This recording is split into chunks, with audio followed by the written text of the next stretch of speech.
안녕하십니까. 내추럴 보디빌딩학과 총장 기토일입니다. 지금까지 우리는 탄단지 매크로의 설정 방법, 어플의 사용 방법, 마이크로 설정 방법 등에 대해서 살펴봤습니다. 오늘은 조금 더 심화된 다이어트 브레이크에 대한 주제로 강의를 진행해 보려고 합니다. 다이어트 브레이크란 쉽게 말해서 다이어트를 일시 중지한다는 것을 의미합니다. 그렇다면 왜 다이어트를 일시 중지하는 건가요? 저는 훈련편에서 주 5일, 주 6일 운동 후엔 항상 하루에서 이틀은 쉬어라고 말씀드렸습니다. 왜냐하면 휴식이 그만큼 중요하기 때문이죠. 훈련 시에 휴식을 함으로써 점진적 과부하를 할 수 있으며 이런 의미에서 디로딩도 훈련 시에 꼭 필요한 요소라고 설명했습니다. 훈련에서도 휴식이 필요한 만큼 영양에서도 휴식이 필요합니다. 그 휴식은 리피드와 같은 잉여 칼로리 섭취가 될 수도 있고 오늘 강의에서 설명할 다이어트 브레이크가 될 수 있습니다. 단 치팅은 휴식이 아닙니다. 아마 여기까지만 설명해도 오늘 강의에서는 아주 중요한 내용을 다룰 것임을 예상할 수 있을 것입니다.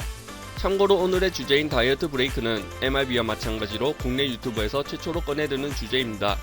그렇기에 오늘의 이 영상을 보시는 구독자분들은 남들은 모르는 정보에 한 발자국 앞서 있다고 보시면 됩니다. 그러면 오늘의 강의를 본격적으로 시작해보겠습니다. 훈련 시에 주로 쓰는 주기화 모형은 다음과 같습니다. 고볼륨 블럭, 고강도 블럭, 회복 블럭. 이러한 순서의 주기화는 우리의 훈련을 더 효율적이게 만들어주는데요.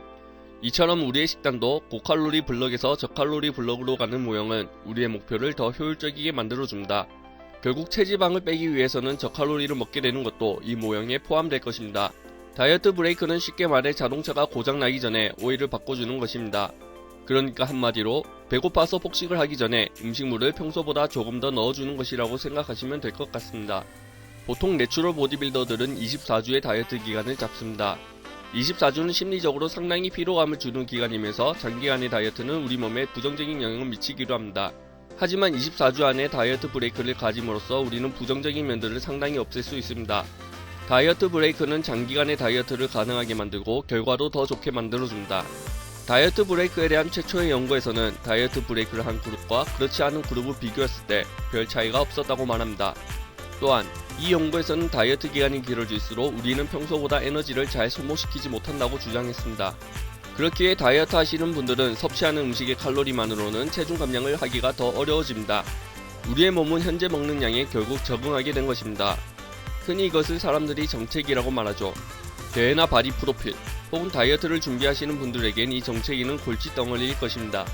최근 한 연구에서는 체중이 10% 이상을 감량한 사람들이 다이어트를 하지 않은 사람보다 에너지 소비를 18% 더 못한다고 밝혀졌습니다. 18%는 평균치이고 최소 8%에서 28%까지 다양했습니다. 이는 대략적으로 다이어트가 끝날 무렵에 3분의 2 정도는 에너지 소비를 효율적으로 하지 못함을 말하기도 합니다. 아마 대회를 준비하시는 분들이라면 분명 본인은 전보다 식사를 적게 먹고 있지만 체중이 잘 빠지지 않은 경험을 가져본 적이 있을 건데요. 이는 우리의 신진대사율이 현재 먹는 양에 적응했기 때문입니다. 쉽게 말해 대회를 앞두고 1600칼로리를 먹고 있지만 이미 몸은 1600에 적응해서 체중이 빠지지 않는다는 말입니다. 하지만 이런 경우의 해결책은 섭취하는 칼로리를 오히려 증가시킴으로써 체중 감량을 할 수 있습니다. 2018년도에 한 연구에서 비만인을 대상으로 실험을 했는데요. 그룹 A는 4주 동안 폭풍 다이어트를 진행했고 그룹 B는 2주 동안 다이어트를 진행한 뒤에 다이어트 브레이크를 하고 유지 칼로리만큼을 2주 동안 먹었습니다. 결과는 다이어트를 브레이크하고 다시 다이어트를 한 그룹이 4주 동안 연달아 다이어트를 한 그룹보다 더 많은 체지방을 감량할 수 있었습니다. 비록 운동선수를 대상으로 진행한 논문은 아니었지만 이 연구를 통해서도 다이어트 브레이크의 중요성을 충분히 인지할 수 있다고 생각합니다.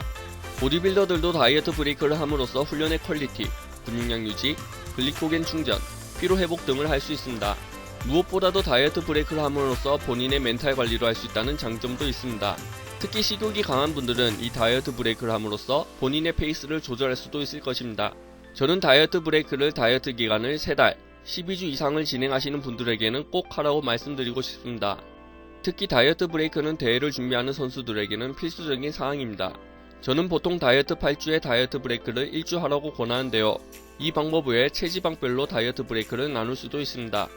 10% 미만은 4에서 6주마다, 10에서 15%는 6에서 8주마다, 15에서 25%는 10에서 12주마다, 25% 이상은 12에서 16주마다, 단 여성은 7%를 올려서 계산합니다. 쉽게 말해 24주간 대회 준비를 한다고 했을 때 총 3번 정도는 다이어트 브레이크를 해줘야 한다는 말입니다. 그러면 다이어트 브레이크의 기간은 알겠고 어떻게 칼로리를 조절해야 하나요? 본인이 원래 먹던 감량 칼로리에서 유지 칼로리를 섭취하는 것입니다. 그러니까 1600칼로리를 먹으면서 다이어트를 진행하고 있다면 이보다 높은 유지 칼로리인 1900칼로리를 먹으면 됩니다. 칼로리는 감량 칼로리 플러스 300에서 600 정도를 드시면 되는데 이거는 개인마다 다를 수 있습니다. 다이어트 브레이크에서 가장 중요한 것은 체중을 증가시키지 않으면서 유지 칼로리를 섭취하는 것입니다. 그리고 주의해야 하는 사항은 꼭 매크로를 체크해야 한다는 사실입니다. 많은 선수들을 지도해봤을 때 선수들이 가장 어려워하는 것이 다이어트 브레이크 시에 정신을 놓는 것입니다. 입이 터진다는 말이죠. 평소보다 300에서 600칼로리를 더 섭취하는 것이기에 체중이 증가해서는 안되지만 다이어트 브레이크 기간 동안 너무 많이 먹는다는 것이 문제입니다. 다이어트 브레이크에는 두 가지 방법이 있습니다. 첫 번째, 매크로를 생각하지 않고 유지 칼로리를 챙겨 먹기. 두 번째, 매크로를 생각하며 탄수와 지방으로 유지 칼로리를 더 먹기. 저는 첫 번째 방법은 추천하지 않습니다. 이유는 간단합니다. 생각하지 않고 먹으면 유지 칼로리보다 많이 먹을 확률이 높고 이는 다이어트 브레이크보단 치트밀이 될 확률이 높기 때문입니다. 아마 선수분들은 그런 경험이 있을 것입니다. 본인도 모르게 음식을 마구 쑤셔넣는 경험이요. 첫 번째 방법으로 할 경우에는 절제력을 잃고 폭식을 할 수 있기에 저는 두 번째 방법으로 진행하는 것을 추천합니다. 그렇게 두 번째 방법에서 평소에 먹던 단백질량은 고정하시고 탄수화물과 지방에서 잉여중인 칼로리를 섭취하시면 될 것입니다. 다이어트 브레이크 기간에 여러분들이 유산소를 하고 계시다면 유산소 하는 시간을 절반으로 줄이는 것이 좋습니다. 이 기간 동안에 우리의 목적은 컨디션 회복이니까요. 한 주간의 다이어트 브레이크가 끝나면 아마 여러분들은 상당히 컨디션이 좋아졌음을 느낄 수 있을 것입니다. 체중을 유지시키는 것이 가장 베스트이지만 체중이 조금 오르셔도 상관은 없습니다. 다이어트 브레이크가 끝나고 다시 훈련을 시작할 때 평소에 못 느끼던 펌핑감도 다시 올라올 것이며 안 나던 땀도 다시 날 것입니다. 다이어트 브레이크가 끝나고 다시 평소에 먹던 다이어트 칼로리를 드신다면 안 빠지던 체중도 쑥쑥 빠지게 될 것입니다. 또한 다이어트를 끝마쳤을 때 평소보다 더 많은 근육량을 보유할 수 있을 것입니다. 그러면 오늘의 영상을 요약하겠습니다. 첫 번째, 다이어트 브레이크는 다이어트 8주가 지난 뒤 1주 동안 실시한다. 두 번째, 유지 칼로리로 식사를 실시한다. 300에서 600의 잉여 칼로리를 섭취한다. 세 번째, 잉여 칼로리는 탄수화물과 지방에서 조절한다.